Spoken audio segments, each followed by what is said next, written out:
तर फार महत्व दिलेलं आहे. रोंदो हा पायी की सोळा नाम श्रेष्ठ सर्वाठाये वेद प्रीती वही संत श्रेष्ठ सर्वाठाये वेद प्रीती वही नामस्मरण नामस्मरण कीर्तन साधन पैसोटे जरकीर पापे जन्मांतरीची न लागता सारे संतारे म्हणता सुखे तो घरा नारायण ठाईची वैष्णवी कराय कृत आवडी अनंत आळवा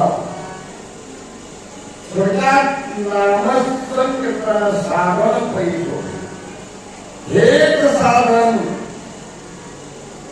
सर्व संतांनी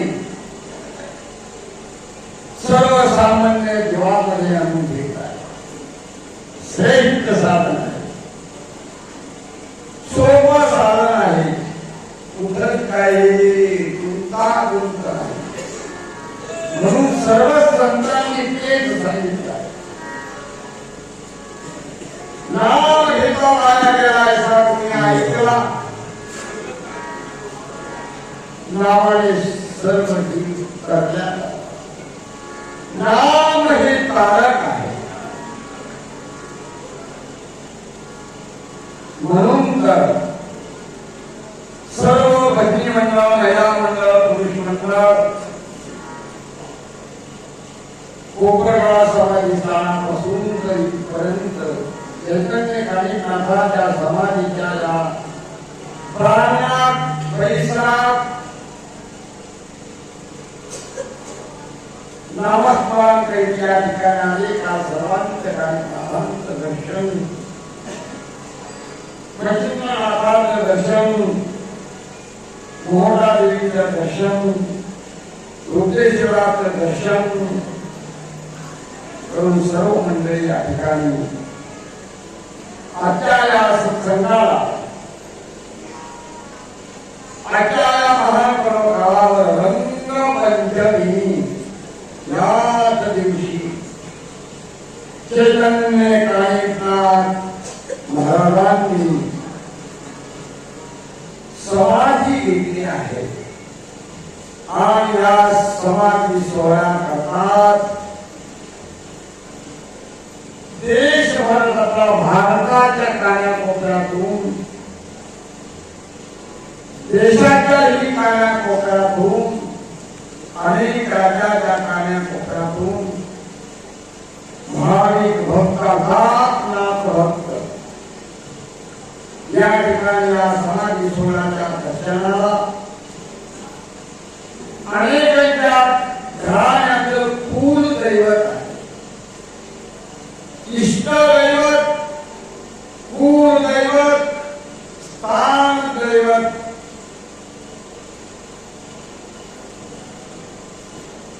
कुल धर्म कुलाचार कुलाचा आचार ज्यांच्याकडे ज्या देवतांची कुल परंपरा आहे त्यांनी वर्षातून एकदा गेलंच पाहिजे. अनेकांचे अनेक कुल दैवत असते. कुल दैवत याचा अर्थ असा त्या कुळाचं ते दैवत रक्षण करतं म्हणून त्याला कुल देवता म्हणतात.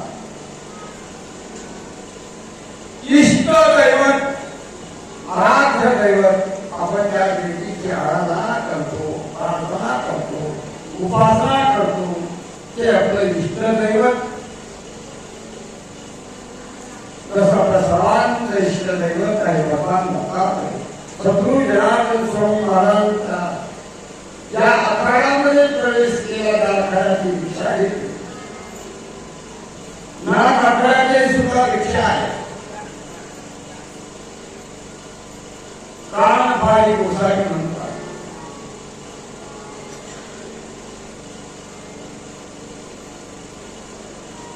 नाथ आखाडा शास्त्र किंवा परंपरा अशी आहे ज्यांनी जर नाथ आता हे 10 आखाडे आहेत याच्यामध्ये जर ह्या आखाड्यात त्या आखाड्यात जाता येईल विषय घेता येईल. परंतु नाथ आखाड्यामध्ये जर दीक्षा घेतली तर दुसऱ्या आखाड्यात जाता येत नाही. म्हण आहे, सब घर भटके नाथ घर आटके. इतर कोणत्याही गिरीपुरी, भारती, सरस्वती या कोणत्याही आखाड्यात गेलं तर जाता येतं. पण नाथ आखाड्यामध्ये जर आलं, नाथांच्या आखाड्याची दिशा घेतली तर दुसऱ्या आखाड्यात त्याला जाता येत नाही. म्हणून ती म्हण पडली आहे. आणि म्हणून आपण या नाथ संप्रदायाशी आपण संलग्नित असण्याचं कारण राष्ट्रसंत सद्गुरू जनार्दन स्वामी भूमिकेजी महाराजांनी सुद्धा या नित्यने विधीमध्ये 9 नारायणांचा भाग 9 नाथांचा उल्लेख केला आहे. कवी हरियंत्र प्रबुद्ध पाळणाने होत नमस्कार भान दुर्लभ हो लिहिण्याचे डोंगरा प्रसाद वैकुंठ प्रिय दर्शन अर्थात हे विष्णुदेवाची 9 मुलं, 9 मुलांपैकी हे 9 नारायण, हे पुढे 9 नाथ झाले. आणि अठाच्या 9 नाथापैकी चैतन्य कालिकनाथ महाराजांची या ठिकाणी 8 समाधी 16 प्रभू नारायणाने घेतलेला अवतार.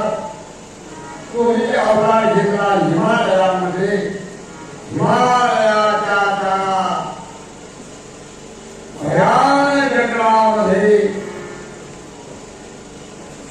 एका हत्तीच्या काळामध्ये ब्रह्मतेज पडलं आणि ब्रह्मतेज वाढीस लागलं. 16 वर्षापर्यंत काळीपणात हत्तीच्या कानामध्ये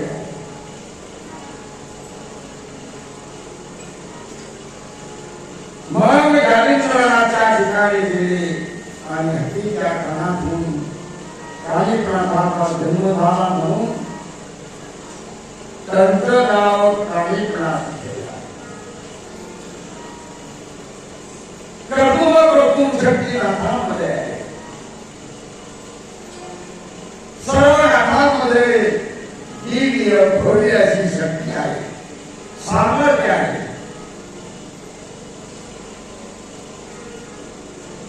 मनोवांछित फल प्रदान करणारे आहे. संकटाचा नाश करणारे आहे. घरामध्ये सुख शांती देणारे आहे. देव कसा होय भक्ती केला तैसा, जशी भक्ती करा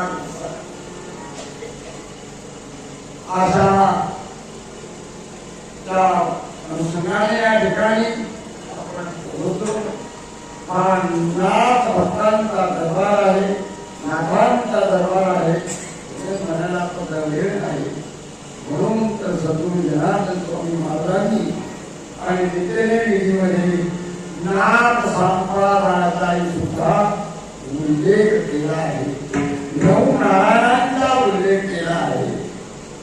आणि आपण या ठिकाणी हा दिंडी सोहळा भगवत भक्तीचा आनंद घेतला आहे. गावदेवाची या गावातील आणि या ठिकाणी काल परवापासून विसाव्या करता या ठिकाणी नाथ संप्रदाय आपल्या देशभराच्या कार्याक्षेत्रात आहे. नवनाथ ग्रंथांच्या माध्यमातून सर्वांना 9 नाथांचा जो परिचय आहे. दिव्य भव्य सामर्थ्य नवनाथ ग्रंथाच्या माध्यमात आहे. संसारातील एकही प्रश्न असा नाही तो सुटणार नाही. संसारामध्ये अनेक प्रश्न असतात, अनेक समस्या असतात. दिवस उजायच्या आधीपासून समस्या सुरू होतात.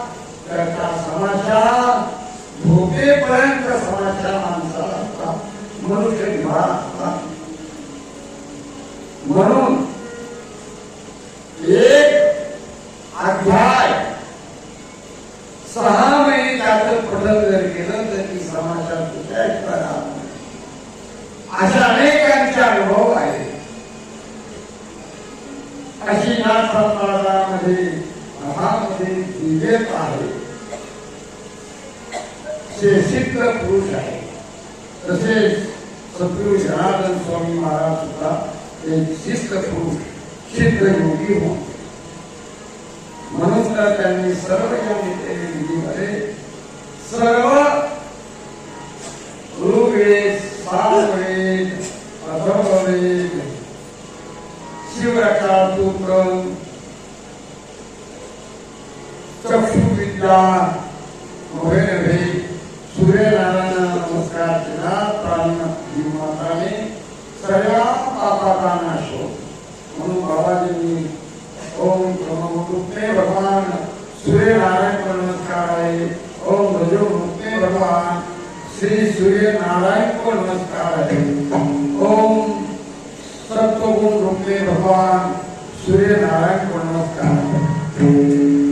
सूर्यनारायणाचा विशेष महिमा बाबाजी सांगत असायचे. तोही उल्लेख बाबाजींनी घेतलेला आहे. शिवरात्रा तो काय मृत्यू शांत यावा तेही या नित्यने विधीमध्ये त्याचाही उल्लेख आहे.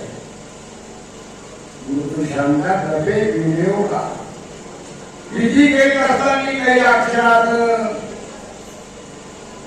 चूक झाली, काही काना मात्रा उकार ढकार थोडस कमी जास्त झालं, माझं पूर्ण झालं, उच्चार व्यवस्थित आला नाही तरी त्याकरता एक मंत्र आहे. सदोष परिहाराय संदो देवचे दर्पण. दोष झाला असेल वागण्यामध्ये म्हणण्यामध्ये तर तोही दोष काढून टाकण्याचा तोही एक बाबाजी मंत्र घेतला. सदोष परिहाराय संदो देवचे दर्पण असा तो नित्यने विधीमध्ये किंवा बाबांच्या गोष्टामध्ये श्रीकृष्ण भगवंताचाही उल्लेख आणि नित्यने विधीमध्ये भगवान श्रीकृष्ण परमात्माच्या निज समाचार 14 श्लोकातही या ठिकाणी वर्णन केलं आहे. मृत संयमिता पाठाचाही समावेश आहे. म्हणून शब्द आलेला आहे श्री शुक्रोपासित मंत्रस्य ब्रह्म कोणतेही कथा. शुक्राचार्याने ज्या संयमी मंत्राची उपासना केली आहे त्याचाही पाठ समाधी स्थानावर गृहण्याने महाराष्ट्राच्या कानाकोपऱ्यात बाबाजींचा भक्त परिवार आहे. बाहेरच्या हे देशात बाहेरच्या राज्यांमध्ये भक्त परिवार आहे तो या नित्यने विधीचं पठण करतो. नित्यने विधीचं पठणाचा विशेष महिमा आहे. असा हा या ठिकाणी आपण आलेला काही प्रकारच्या समाधी सोहळ्याचा आज मर्यादात करून आणि या ठिकाणी आरती होईल. आरतीनंतर संयोजक आयोजक काही सत्कार समारंभाच्या माध्यमातून काही आले आहेत. होळी काही प्रकारची ही भूमी आहे. मनोमन प्रार्थना केली कानिकात महाराज आमच्या संसारातील आणि समस्या त्यापैकी ही एक समस्या आहे ती म्हणजे ज्याच्या वेगवेगळ्या समस्या असतात त्या मनोमन प्रार्थना करायची असते. कार्यक्रमाला त्या ठिकाणी डाळिंबीचं झाड आहे. त्या झाडाला धागा बांधायचा असतो. 50-60 वर्षाचा कालावधी असेल. त्यावेळेस आई सांगत असायची की आम्ही मढीला गेलो. मढी आम्हाला माहिती नव्हती कुठं आहे कुठं नाही, परंतु एक गावातला करंजीचं घर पांढरवाडीला आलेलं आहे. आगवण परिवार आणि त्या परिवारातील एक वृद्ध माता, तो एका काहीतरी महिला आल्या असती, पण त्यांनी सांगितलं तुम्ही गावाच्या कानोबा म्हणता, त्यांचं नाव कानिनाथ आहे आणि ती समाजी महिला, तुम्ही कधी तिकडे गेले का महिला? म्हणजे आम्हाला मडी कुठं आहे माहितीच नाही.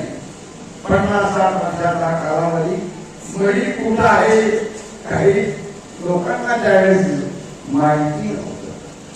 आज मडी कुठं आहे सर्वांना माहिती आहे. मग त्यावेळेस ती मंडळी आली, बरेचसे काही आले, आई वडील पण आले. आई सांगायची म्हणजे तुझ्याला 5 मुली होत्या.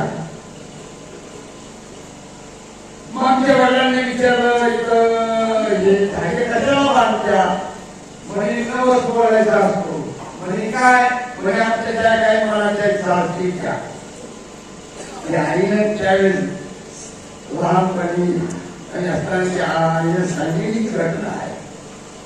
सांगितलेला हा प्रसंग आहे म्हणून आठवला म्हणून सांगूया. मग आमच्या वडिलांनी ते धागा घेतला आणि त्या डाळिंबाच्या झाडाला, डाळिंबाचं झाड पलीकडे होतं, मोठं झाड होतं. मला त्यांना आठवतं आईची साडी पारायणाला आलो होतो. आईची साडी एक प्रार्थना आई बरोबर. मग काही प्रकारचे ते धागा बांधला आणि म्हणाले आमचे वडील, कानिनाथ बाबा माझ्या भावाला 5 मुली जर मुलगा झाला तर आम्ही नवस करायला येऊ. आणि इथून गेल्यानंतर कानिनाथ त्या लोकांच्या भोळ्या भावना होत्या, भोळी भक्ती होती. आजही भोळ्या भाविकांना कानिनाथ पावतात, सर्वांनाच पावतात. असा नवसाला पावणारा एक देव आता नाग संप्रदाय, नाग अशा नागापैकी त्याच्याने कानिनाथ आणि अशा आणि म्हणल्यानंतर मग त्याच्यानंतर त्याला 4 मुलं झाले, 4. आणि मग नंतर काहीतरी नवस करायला लागले. मोठा एक किस्सा आहे, सैकडाला सांगायला गेले नाही म्हणून चैतन्य कानिनाथ हे एक आपलं सर्वांचं आराध्य दैवत आहे, इष्ट दैवत आहे. जनार्दन स्वामी आपले गुरु दैवत आहे. म्हणून या ठिकाणी आपण आलो. आता येऊन या ठिकाणी कालपासून कालचा दिवस आपल्याला एक रशाला आणि जत्रामध्ये यात्रामध्ये काही अनेकांना काही सामायिक द्यायचं असतं, तो कधी काही मिळत नसायचा.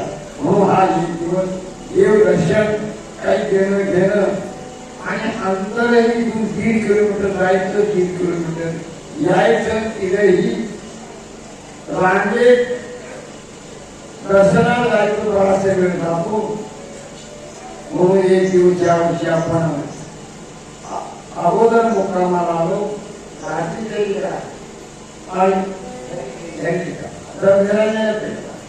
आणि असा चैतन्य कानिनाथाचा खूप काही अनुभव आहे.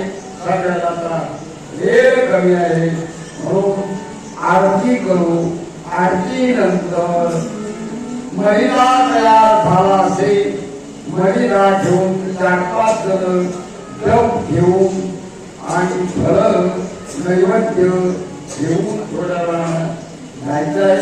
नैवेद्य पोहोच करून आल्यानंतर आणि या ठिकाणी राहिलेल्या भाविक भक्तांचा आणि सत्कार समारंभ, आरती होईल, सत्कार समारंभ होईल.